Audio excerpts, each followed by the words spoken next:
Tak, benda yang paling bengkel takut dah jadi dekat aku. Apa dia? Buat benda lain ni lah yang rosak tak ada kena-mengena. Lepas tu yang paling seram lagi apa dia? Bang, sebelum ni elok je lepas hantar rosak Allah jahanam. Macam motor ni lah. Motor ni asalnya buat meja servis 20,000 je kan? 20,000 je. Lepas tu dah settle apa semua. Keluar bengkel tiba-tiba tu semput. Sudah. Lepas tu dah hantar balik, pomen pun try balik kan. Pomen try terpiak motor.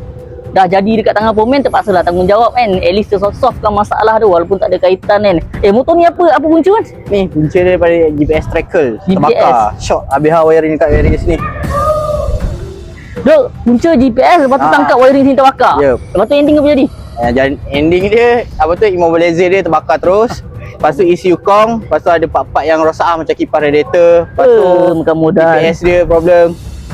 Cuma aku tak tahu lah yang GPS ni asal kedai ke atau owner pasang Ini tak pasti lah ni. Tak pasti Tapi sebab kan memang tempat connect dia memang boleh tengok terbakar kat sini, iris ni. Memang terbakar kat bahagian yang sambung direct dengan GPS ni. Lepas tu kita orang syak GPS punya punca. Cuma tak tahu ni GPS daripada kedai ataupun ada motor yang daripada kedai yang dah pasang GPS. Ada yang owner pasang kan. Berapa hari kau mengadap motor ni? Motor ni ada dekat seminggu ke 3 hari lebih lah ni. Hari ni hari keempat lah ni nak settlekan ni. Menyirap pun member nak cari satu persatu apa punca. Lala jumpa GPS kat punca kan. Masalah tangkap semua barang tu. Tangkap semua makan modal. Asyik owner steady kan? Owner steady. Asyik owner faham. Lepas yang owner tak faham, kita orang lagi pening kepala nak explain macam mana. Sebab buat meja servis 20k. Tak ada kaitan dengan wiring, tak ada apa kaitan, tak ada kaitan apa semua. Hanya melibatkan servis, buka belah clutch. Itu sahaja. Tapi benda lain yang jadi kan. Lepas tu cakap ni luck. Mana subuh tadi? Solat. Solat terbaik kan. Ini cip pomen kita kat bahagian Dana Garage Empire. Kalau kau pergi Empire, inilah kau jumpa ni cip pomen dia kan. Macam alalang kita pun kau ingat kita sekarang bulan ni tengah jalan promo MotoGP. Macam mana? Okey, promo GT. MotoGP bulan ni. Rancak.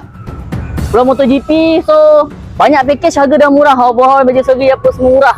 So kau boleh je PM Dana Garage datang nak servis motor, nak hantar motor, nak repair. Ikut korang termasuklah skuter, nak servis skuter pun tak ada masalah, boleh. So mengatakan korang jangan lupa TTDI Bukit Mewah. Time ni lah kereta api nak lalu kan. TTDI Bukit Mewah, TTDI pula Dana Garage Bukit Mewah kita dah buka. So untuk korang yang berhampiran kat sana boleh singgah sana, tak ada masalah. Sebab apa? Sana baru buka, so tak ramai orang lah.